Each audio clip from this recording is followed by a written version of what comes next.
Captain Eric Mason stood at the viewport of the research vessel Horizon watching the stars drift by.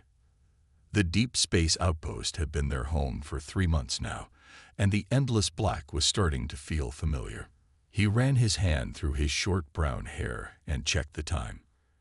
Another hour until the survey team returned. The ship's intercom buzzed. "Captain, you might want to come down to the lab," said Dr. Susan Miller, her voice tinged with excitement. "We found something interesting."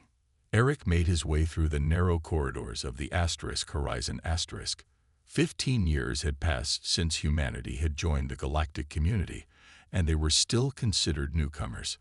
Most alien species had been traveling the stars for thousands of years before humans figured out faster-than-light travel.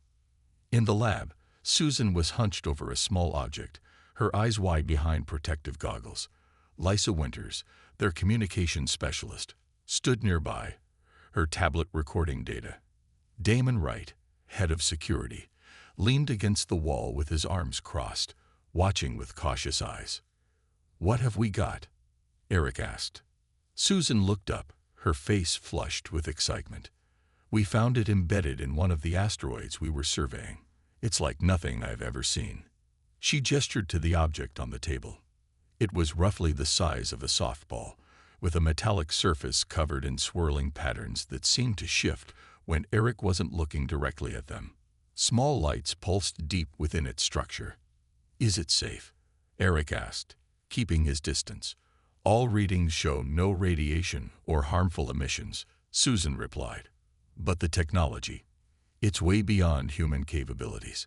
I think it's a data storage device of some kind." Lisa stepped forward. "The patterns match no known alien language in our database, and we've tried to access it with every protocol we have." "Any idea who made it?" Eric asked. Susan shook her head. "None of the known species. This might be from one of the ancient civilizations we've only heard stories about." Damon pushed off from the wall. "I don't like it. Unknown tech always means trouble." As if responding to his words, the object pulsed brighter, and a soft hum filled the room. Lisa's tablet beeped urgently. "We're receiving a transmission," she said, eyes widening. "From, I don't know where. It's coming through on a frequency we've never used before." "Put it through," Eric ordered, tension building in his shoulders. The lab's main screen flickered to life. The image was blurry at first, then cleared to reveal a face that was definitely not human. The alien had pale blue skin stretched over sharp facial bones, large oval eyes with no visible pupils, and what appeared to be breathing slits where a nose would be on a human. "Greetings, humans of the vessel Horizon *" the alien said, its voice translated through the ship's computer. "I am Ambassador Krall of the Veldari Confederation. We have detected your discovery and wish to extend our friendship." Eric exchanged glances with his crew. None of them had ever heard of the Veldari. "Ambassador Krall," Eric replied carefully. "I'm Captain Eric Mason. We're not familiar with your species." The alien's mouth stretched in what might have been a smile. "We have observed your kind from afar. Your recent entry into the galactic community has been noted. We are pleased to finally make direct contact." "How did you know we found this artifact?" Susan asked before Eric could stop her. Krall's expression didn't change. "The object you have discovered emits a specific signal when activated. We have been searching for items of historical significance from ancient civilizations. It is our hobby." Something in the alien's tone made Eric uneasy. The interest seemed too keen, too convenient. "We would be honored to meet in person," Krall continued. "Our vessel can rendezvous with yours in approximately 12 of your hours. We have much to discuss, and much to offer a young species such as yourselves." After the transmission ended, the crew looked at each other in silence. "I don't trust them," Damon said finally. Eric nodded slowly. "Neither do I. But this could be an important first contact." He looked at the artifact, still pulsing gently on the table. "Whatever this thing is, they want it badly enough to come find us. Let's find out why before they get here." 12 hours passed quickly. The crew of the Horizon worked non-stop to learn more about the artifact before the Veldari arrived. Dr. Susan Miller barely took her eyes off it, scanning and testing, while Lisa tried to decode the strange patterns on its surface. "Anything?" Eric asked, as he entered the lab for the 5th time that hour. Susan rubbed her tired eyes. "I think it's some kind of key or map. Look at this." She pointed to her screen where a series of star patterns glowed. "These match an area of space about 20 light-years from here. There's nothing on our charts there, but this suggests something is waiting to be found." The ship's alert system suddenly blared. Damon's voice came over the intercom. "Captain, they're here. And sir, you need to see this." Eric rushed to the bridge. Through the viewport, he saw what had caused Damon's concern. The Veldari ship was enormous, at least 20 times the size of the Horizon *. Its design was unlike any ship humans had encountered before, with smooth curves and glowing blue lines running along its hull. "They could have mentioned they were bringing the warship," Damon muttered. "Let's not jump to conclusions," Eric said, though his hand instinctively moved to rest on his sidearm. "Lisa, prepare the meeting room. Susan, secure that artifact somewhere safe and bring a detailed scan to show our guests." Within the hour, Ambassador Krall and 2 other Veldari came aboard. In person, they were taller than humans, with thin limbs that moved with surprising grace. Their blue skin seemed to shimmer slightly under the ship's lights. "Captain Mason," Krall said with a small bow. "This is Science Director Zim and Security Chief Noor. We are honored by your welcome." Eric introduced his team, and they all sat around the conference table. The humans couldn't help but notice how the Veldari's eyes kept darting around, taking in every detail of the ship. "We are interested in cultural exchange," Krall began smoothly, "particularly the sharing of ancient technologies. The artifact you found is similar to others we have studied." Susan displayed the scans on the room's main screen. "We believe it points to coordinates. Do you know what might be there?" A quick look passed between the Veldari before Krall answered. "Perhaps a repository of knowledge from the ancients. Nothing of great value, but historically interesting." Eric noticed the lie immediately. The alien's breathing slits flared slightly when he spoke, and his long fingers twitched. Whatever was at those coordinates, the Veldari wanted it badly. "We propose a joint mission," Krall continued. "Our vessel is faster and better equipped. We could reach these coordinates in days rather than the weeks your ship would require." While the discussion continued, Damon slipped Eric a note.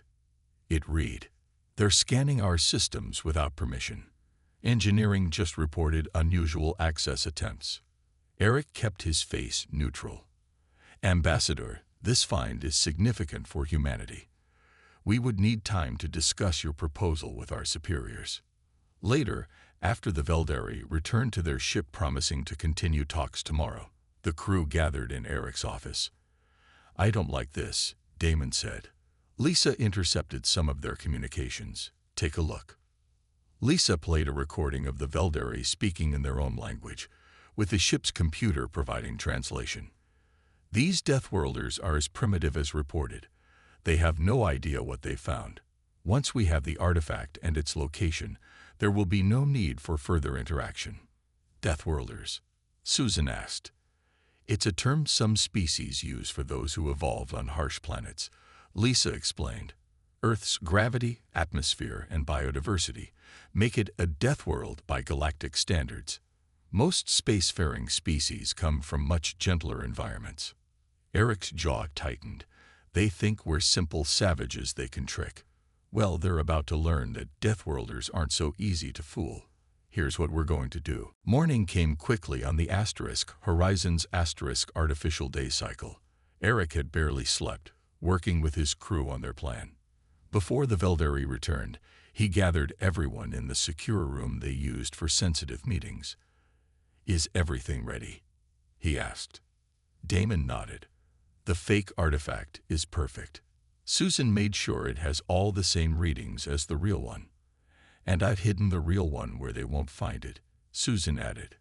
It's in the air recycling system behind a panel. Their scanners won't detect it through all the machinery. Eric turned to Lisa. What else have you learned from their communications? Lisa pulled up her notes. They've been searching for this artifact for centuries. They call it the Key of Vorn after some ancient civilization, and they found others like it before, but they couldn't activate them. Why not? Eric asked. That's the interesting part. Susan cut in. I did more tests last night.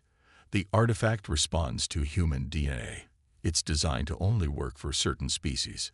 Deathworlders, Eric said, understanding dawning on him. They need us to activate it. The ship's alert system beeped softly, announcing the arrival of the Velderi shuttle. Eric took a deep breath. Everyone remember their roles. Be friendly, seem excited about working together, but don't give away anything important. Ambassador Krall seemed even friendlier today. He brought gifts, strange fruits and small pieces of technology that the Velderi called simple toys, but were actually quite advanced. We have considered your position, Krall said smoothly during their meeting. We understand that as newcomers to the galactic stage, you might be hesitant to trust others, so let us offer you a full alliance. Your people can keep the artifact. We will simply help you reach its destination and explore it together. Eric pretended to be relieved and grateful. That's very generous, Ambassador. We accept your offer.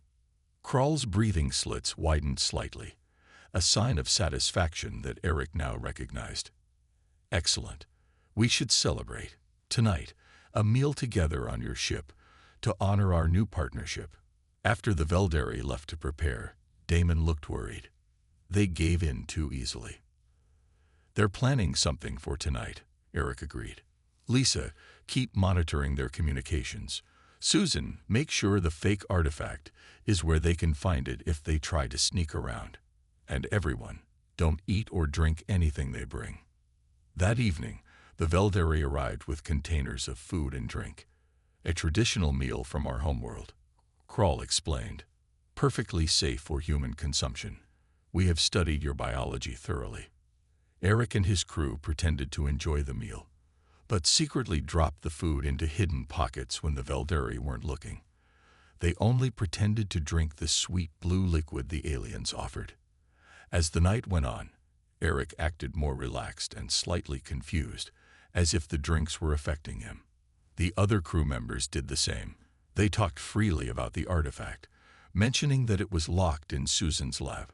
Would you show us your lab? Science Director Zim asked Susan. I would love to see your research methods. Of course, Susan said, pretending to be flattered and slightly intoxicated. It's not as advanced as yours, I'm sure. While they were gone, Eric noticed Security Chief Noor slip something into Lisa's unattended drink. He caught Damon's eye and gave a slight nod. When Susan and Zim returned, the humans continued to act increasingly affected by the drug drinks. Eventually, Eric slumped in his chair, appearing to fall asleep. The others followed his lead. Through barely open eyes, Eric watched as the three Velderi stood up straight, all pretense of friendliness gone. Primitive creatures, Noor said coldly. So easily manipulated. Get the artifact from the lab, Krall ordered. Then we can leave this ship and its sleeping crew behind. The Velderi moved quietly out of the room, unaware that Eric and his crew were fully awake and ready. As soon as they were gone, Eric sat up and activated his communicator. They took the bait, he whispered. Now let's see what they do next. Eric and his crew waited 10 minutes before following the Velderi. They moved quietly through the corridors of the Horizon communicating with hand signals. When they reached Susan's lab, they found the door forced open and the cabinet where the fake artifact had been stored completely empty. They took it, Susan whispered. Should we confront them now? Eric shook his head. Let's see what else they do. They think we're all unconscious. They followed the sound of movement to the ship's communication center. Through the small window in the door, they could see all three Velderi inside. Krell held the fake artifact while Noor worked at the ship's main control panel. "They're disabling our systems," Damon said, checking his tablet. "Engines, weapons, long-range communications, all going offline." A loud hum suddenly filled the ship. The lights flickered and went out, replaced by the dim red glow of emergency lighting. "What are they doing now?" Lisa asked. "I guess they're using some kind of electromagnetic pulse to make sure we can't easily restart our systems," Eric said. "They're not taking any chances." Inside the room, they could see Krall speaking angrily to the others. Even without translation, his frustration was clear. He held up the fake artifact, which remained completely inactive despite his attempts to make it work. "He can't activate it," Susan said, "just as we expected." The door suddenly slid open. The humans pressed against the wall just in time to avoid being seen as Noor stepped out. "Find the humans," he ordered someone through a communicator in his language. "Bring the female scientist, Miller. She knows how to make this work." Eric signaled his team to retreat. They made their way to the emergency control room, a small backup bridge hidden deep in the ship's core. "They'll search the whole ship," Damon said once they were safely inside. "We can't hide forever." "We don't need to," Eric replied. "We just need to slow them down until we can get our systems back online." A loud alarm suddenly blared through the ship. "What's that?" Lisa asked, covering her ears. Susan's face paled. "They found the backup security protocols. That's the intruder alert. They're locking down the ship." Heavy metal doors began slamming shut throughout the vessel, automatically sealing off sections. The emergency control room was suddenly cut off from the rest of the ship. "They've trapped us," Damon said, trying the door. "We can't get out." Eric remained calm. This room was designed to be secure in case of emergencies. They can't get in either. Lisa's tablet beeped with an incoming transmission. The face of Ambassador Krall appeared on the screen. "Captain Mason," he said coldly, "your pitiful attempt at deception has failed. This artifact is a fake. Tell us where the real one is." Eric stepped into view of the camera. "I don't know what you're talking about, Ambassador. We showed you everything we found." Krall's face twisted with anger. "Do not play games with me, Deathworlder. We have captured several of your crew members who were not in your dining area. They will suffer if you don't cooperate." The camera switched to show 3 crew members held at gunpoint by Veldari soldiers who had clearly been hiding on their shuttle. Among the captives was Dr. Susan Miller. "You have 1 hour to surrender the true artifact," Krall continued, "or we will begin executing your crew, starting with your precious scientist." After the transmission ended, the room fell silent. "They were prepared for this," Damon said finally. "They had soldiers hidden in their shuttle the whole time." Eric clenched his fists. "They've made a serious mistake. They think because we come from a harsh world, we're just strong brutes they can push around. They don't understand what living on a death world really means." His eyes hardened. "It means we never give up. It means we're survivors. And it means we protect what's ours." Lisa looked at him with worry. "What's the plan, Captain?" "We're going to give them exactly what they want," Eric said. "And then they'll wish they had never heard of humans." Time was running out. Eric and his remaining crew worked frantically in the emergency control room. Damon had pulled open a panel in the wall and was reconnecting wires by the dim emergency lights. Lisa tried to boost a signal to Earth Command, but the Veldari were blocking all long-range communications. "We're on our own," Lisa said, dropping her hands from the console in frustration. "The nearest Earth ship is at least 2 weeks away." "We don't need help," Eric said firmly. "We can handle this ourselves." Damon looked up from his work. "I've bypassed the main power grid. We can get basic systems back online, but they'll know as soon as we do." "Good," Eric said. "Get life support and internal communications working first. Then see if you can access the tracking system." "Tracking system?" Lisa asked. "What for?" Eric's face was grim. "Because we're going to let them take the real artifact. And then we're going to follow them." 30 minutes later, they had restored enough power to the emergency systems to operate the small screens in the control room. They watched as Velderi soldiers searched the ship, tearing apart cabins and labs looking for the real artifact. "They won't find it," Eric said. "Not where Susan hid it. But we need to get to it before they do," Damon pointed out. "And we're still locked in here." Eric smiled slightly. "Not exactly. Every ship has escape tunnels for emergencies." He moved to a section of the floor and pulled up a hidden panel, revealing a narrow tunnel. "Maintenance access. It runs through the whole ship." Meanwhile, in the main lab, Susan sat with her hands bound behind her back. 2 Velderi soldiers stood guard while Ambassador Krall paced before her. "Your captain is a fool," Krall said. "Does he not understand we can simply take what we want?" Susan remained calm. "You don't understand humans very well, do you?" Krall stopped pacing. "We understand enough. You come from a harsh world with high gravity and dangerous predators. It made you physically strong but simple-minded." Susan almost laughed. "Is that what you think? That we're just strong brutes?" "Your kind has been in space for barely a generation," Krall said dismissively. "Our civilization has traveled the stars for 10,000 years. And yet you need us," Susan countered. "You need a Deathworlder to make your precious artifact work." Krall's breathing slits flared in anger. He was about to speak when his communicator beeped. "What is it?" he snapped.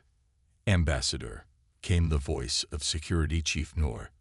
"We've detected movement in Section 5. I think the humans are trying to escape." "Impossible," Krall said. "The ship is locked down." "Nevertheless, something is moving through the walls." Krall turned to Susan. "It seems your captain is more resourceful than I expected. No matter. Tell him to surrender now, or your time runs out." Susan just smiled. Deep in the ship's air recycling system, Eric crawled through the narrow maintenance tunnel. He had memorized the path to where Susan had hidden the real artifact. When he reached it, he carefully removed the panel and retrieved the small object. It pulsed with soft light in his hands, responding to his touch. "Got it," he whispered into his communicator. "Damon, Lisa, are you in position?" "Ready at the shuttle bay," Damon replied. "The Velderi left one guard. I can take him." "Be careful," Eric warned. "We don't want to alert them too soon." Eric began making his way back through the tunnel. As he moved, he remembered all the survival training he had received. On Earth, humans had evolved to withstand harsh conditions. They could go days without food, hours without water, and could push through pain that would stop other species. These traits had helped them survive on their dangerous homeworld for thousands of years. And now those same traits would help them survive this.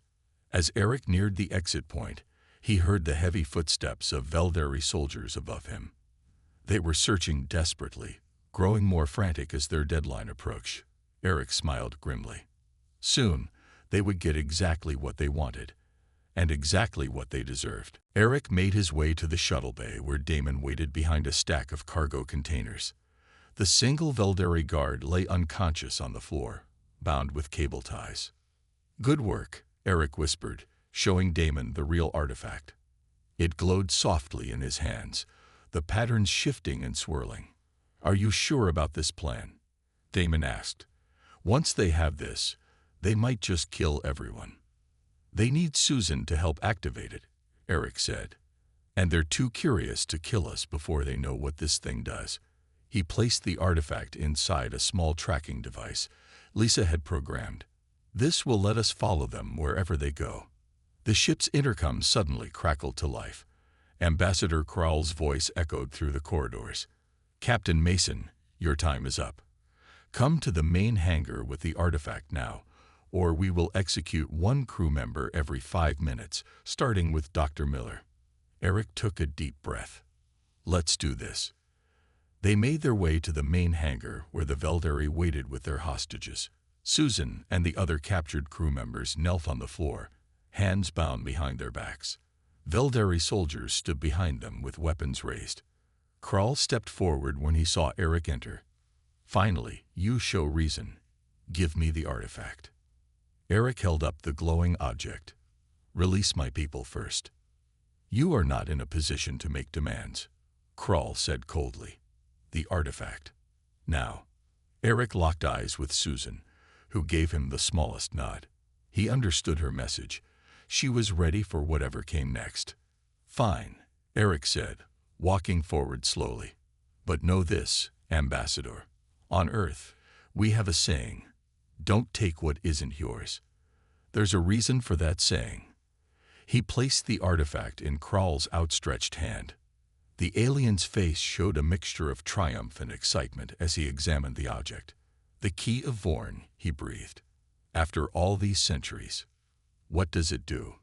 Eric asked, stalling for time as Damon quietly moved into position behind some equipment. It unlocks the greatest defensive system ever created, Krull said, too pleased with his victory to maintain secrecy. Created by an ancient race to protect against a threat you couldn't possibly understand. And you want this defense system to protect your people? Eric asked. Krull made a sound that might have been a laugh. Protect? No. Weapons can be used for more than defense, Captain. With this technology, the Veldari will rule the galaxy. He turned to his soldiers. Take the scientist. Kill the others. No, Eric shouted, but the Veldari were already raising their weapons.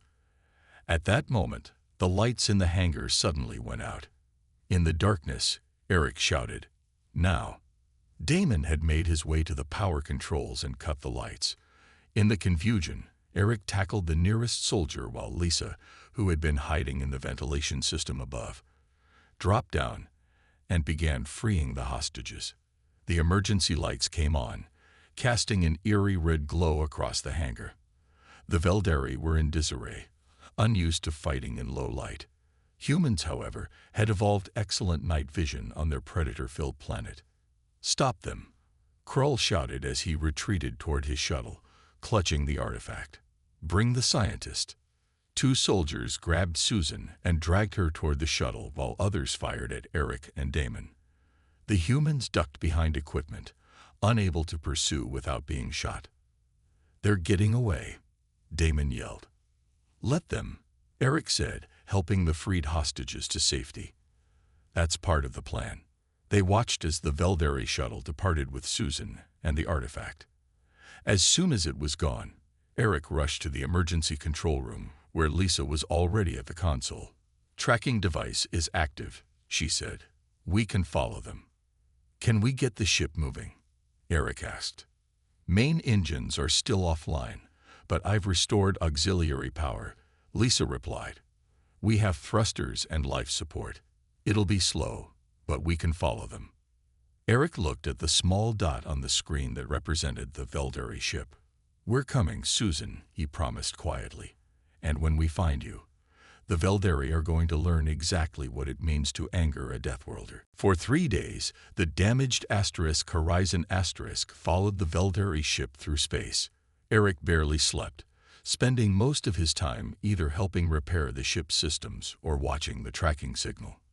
The crew worked in shifts, pushing their bodies to the limit as only humans could. They'd stopped, Lisa announced on the 4th day.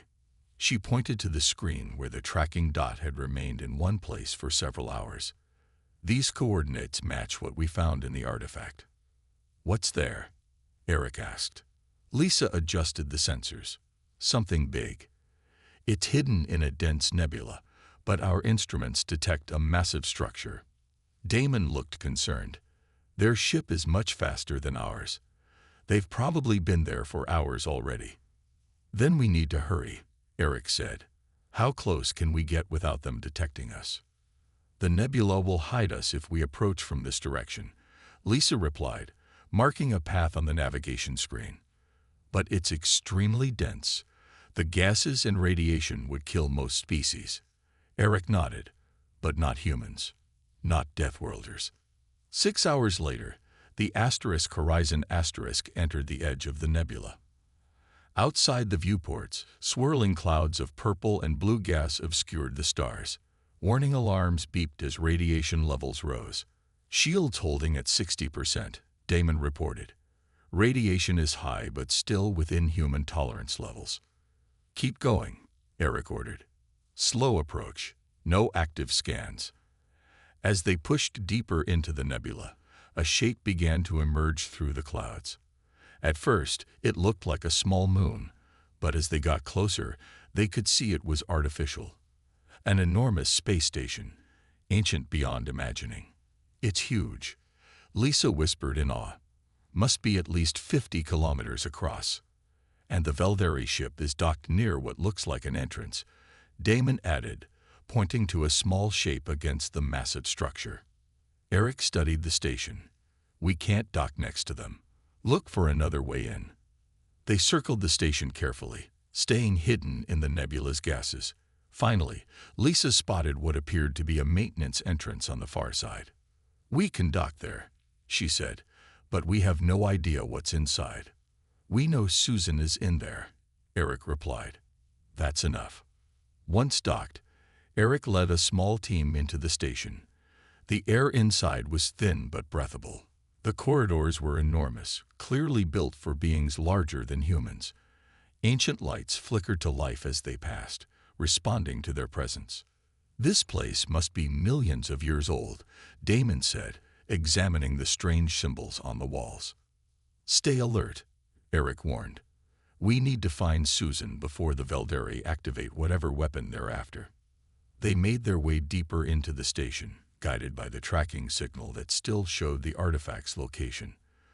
The gravity grew stronger in some sections, making it difficult to walk. This gravity must be twice Earth normal, Damon grunted, struggling to move forward. The Velderi would find this nearly impossible, Eric said, also feeling the strain but pushing through. Their homeworld has much lower gravity. It's probably why they needed humans. In a particularly high-gravity section, they found 2 Velderi soldiers collapsed on the floor, unable to move. The aliens looked at the humans with shock as they walked past, amazed that the primitive Deathworlders could function in such conditions. Finally, they reached a vast chamber at the center of the station. Through a window, they could see Ambassador Krall and Science Director Zeem standing before a massive control panel. Susan was with them, her hands now free as she examined the artifact. They need her cooperation, Lisa whispered. That's why they haven't hurt her. As they watched, Susan placed the artifact into a slot on the control panel. The entire station hummed to life, holographic displays filling the air around them. But instead of weapon schematics, the displays showed star maps with a dark, spreading void at the edge of the galaxy. That's not a weapon system, Eric said in surprise. An artificial voice suddenly spoke, making everyone freeze. It came from all around them, speaking in an unknown language before switching to something they could understand. Deathworlder detected. Defense protocol activated. Welcome, kindred species. Everyone in the chamber froze as the artificial voice echoed around them. Ambassador Krall looked around in confusion, while Susan's eyes widened with understanding. What is happening? Krall demanded. Where are the weapon systems? A holographic figure appeared in the center of the room, a tall, humanoid being with features that looked surprisingly similar to humans, though with a more robust build. I am the guardian eye of Stationborn, the figure said. This facility was created by the Vornians to monitor and defend against the Void, a destructive force that consumes all matter. The hologram waved its hand, and the star map expanded to show a dark emptiness slowly spreading across one edge of the galaxy, swallowing stars as it moved. The Vornians were Deathworlders, like the humans I now detect. The AI continued. We created this defense network before our civilization fell to internal conflicts. The keys were designed to respond only to species from similar evolutionary backgrounds. Eric stepped forward into the main chamber. Krell turned in shock, not having realized the humans had followed them. You, the ambassador hissed. How did you get here? We evolved on a death world, Eric said simply. We don't give up easily. Susan ran to join her crewmates while the Velderi soldiers raised their weapons. Before they could fire, the the station's gravity suddenly increased, forcing the aliens to their knees. Hostility detected, the AI announced. Security protocols activated. Wait, Eric called out.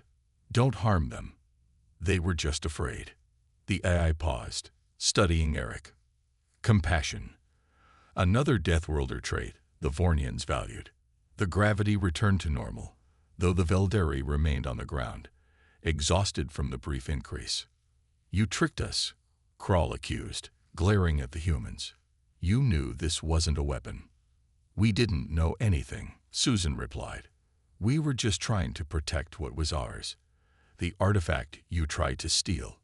The AI addressed everyone in the chamber. The defense system was never designed as a weapon. It creates a barrier to contain the void, a cosmic anomaly that has already consumed 3 galaxies. In approximately 200 years, it will reach the populated regions of this galaxy. Holographic images showed massive energy shields that could be deployed at strategic points across the galaxy. The Vornians hoped that other Deathworlders would eventually find this facility and continue their work. The AI explained. Species from harsh worlds developed the resilience and determination needed to face such threats. Eric looked at Krall, who seemed shaken by what he was seeing. This is bigger than any one species, Eric said. This affects the entire galaxy. For a long moment, Krall said nothing. Then, slowly he nodded. We were wrong about humans, he admitted. We saw only primitive strength. We failed to see your other qualities. The station suddenly shuddered violently. Warning lights flashed as the AI's image flickered. Station integrity compromised. The AI announced. The activation sequence has triggered a power surge in the ancient systems. Complete failure imminent. We need to get out of here, Damon shouted over the growing noise of failing machinery. Download complete, the AI said as the artifact ejected from the control panel, now glowing even brighter. All defense system data has been transferred to this key. Use it wisely, Deathworlders. Susan grabbed the artifact, and they all ran for the exit as parts of the ceiling began to collapse. To everyone's surprise, Eric paused to help the Velderi to their feet. What are you doing? Krall asked in confusion. Being human, Eric replied simply. Now run. They raced through the collapsing station, humans and Velderi together. When they reached a section with crushing gravity, Eric and Damon carried the struggling aliens, their Deathworlder strength making it possible to save those who had been their enemies. Both ships barely escaped before the ancient station imploded, creating a brief, brilliant flash in the nebula that quickly faded to darkness. On the bridge of the Horizon Eric stood with Susan as they examined the artifact, which now projected detailed plans for the galaxy-wide defense system. You could have left us to die, Krall said, watching from nearby. After what we did to you. That's not who we are, Eric replied. Being a Deathworlder isn't just about surviving the harshest conditions. It's about helping others survive too. Krall bowed his head in respect. The galaxy will need that quality in the days to come. Perhaps humans were exactly what the universe needed after all.